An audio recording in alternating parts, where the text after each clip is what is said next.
Ahoj, pokoj Boží prajem, Pána Ježiša Krista. Chcem vám prečítať z Božieho slova Evangelium, čo hovorí Pán Ježiš Kristus, Syn Boží, keď príde vo svojej sláve a moci a s nimi anjeli. Takže je to 1. Tesalonickým 4:15 až 18. Lebo to vám hovoríme slovom Pánovým.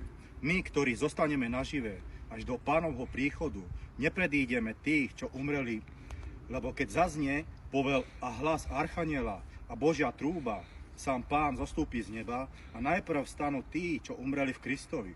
Potom my, ktorí zostaneme nažive, budeme spolu s ním uchvátení v oblakoch do vzduchu, ústretí Pánovi. A tak budeme stále s Pánom. Tak sa potešujte vo spolok týmito slovami. Tu nás ubezpečuje Pán Ježiš Kristus, že si pre nás príde a nazýva sa to vytrhnutie. Takže haleluja, sláva a chvála. Páne, príď, Maranata.